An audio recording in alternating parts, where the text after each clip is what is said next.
Chaplains, do you remember an old commercial that says being there is half the fun?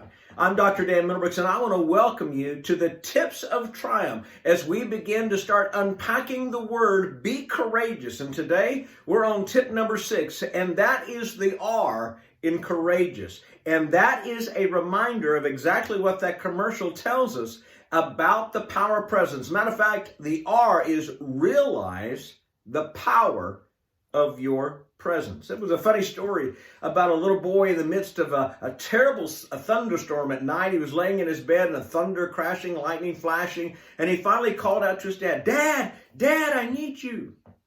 And his father groggily trying to wake up, and he calls out to his son, Son, it's okay, it's just a storm. Ask God to hold your hand. Well, and a few minutes later, the little boy called back and he says, God said that I needed to use yours. God tells us in the midst of his word that there is a lot that he can do because there are some powerful truths in that simple illustration. Truth number 1 is that God never leaves us nor forsakes us. The power of God's presence is always there. Jeremiah 33:3 is one of my favorite scriptures because it's what I call God's phone number. It says, call upon me and I will answer you. God doesn't say my answering machine will answer you or my administrative assistant, the Apostle Paul, will answer you.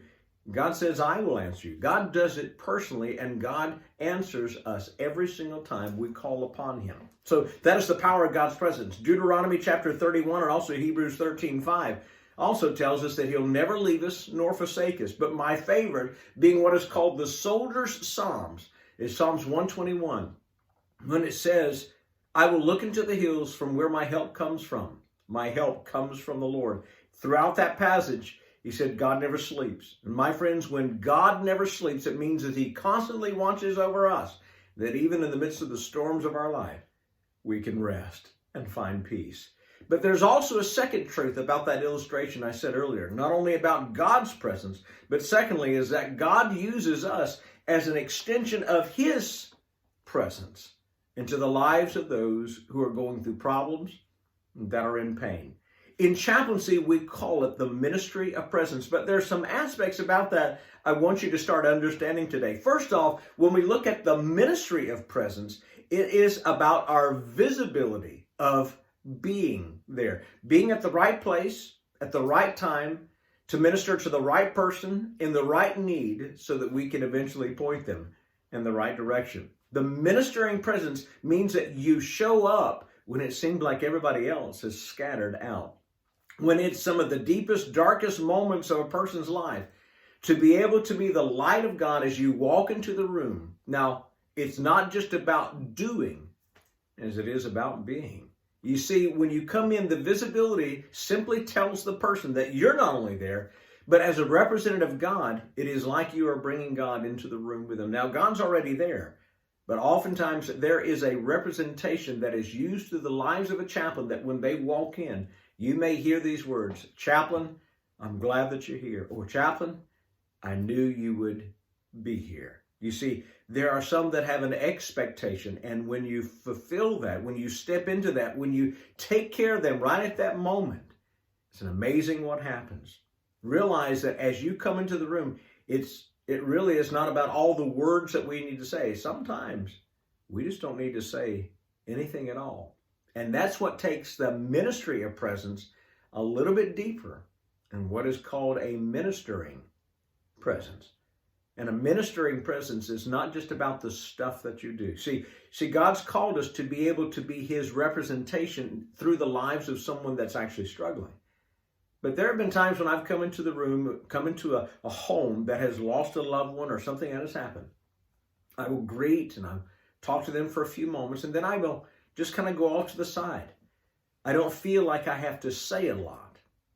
And I've learned that, truthfully, I don't.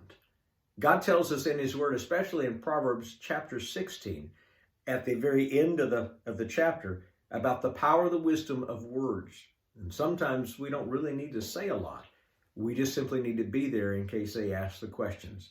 There will be moments that you maybe want to be able to ask them, how can I best serve you today. Serving is just what we talked about earlier, is opening it up for them to whatever that they need at that moment or something that would come later on.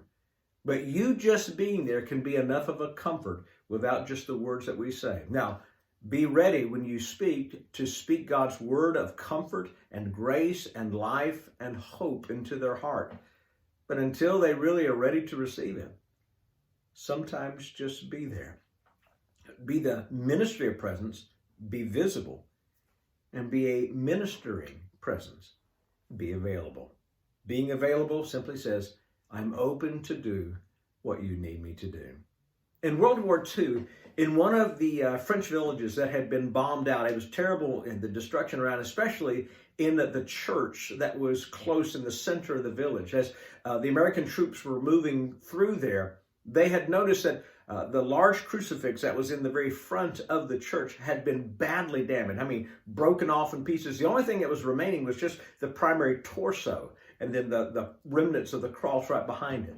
As they left out, a soldier had inscribed this on the very bottom of that crucifix for others to be able to see in time to come. Words were this: I have no hands but your hands. I have no feet but your feet. I have no voice but your voice. Be my hands, be my feet, and be my voice to show the world the love I have. That's what we're all called to do as chaplains, is we're called to be everything that God calls us to be, his feet, his hands, and his voice, to be able to speak God's grace into people's hearts and hope into their life. Chaplains, thank you for joining me today on the Tips of Triumph. And as you continue to move forward, and as we look at tip number 7 that's coming up, I want you to remember that you are extraordinary because you have been wired to work in such a way that you walk in the will of God and to do his way in an amazing way. When you do that, you make an eternal difference in the lives of those around you. God bless you as you go into this day, and I look forward to seeing you soon with tip number 7.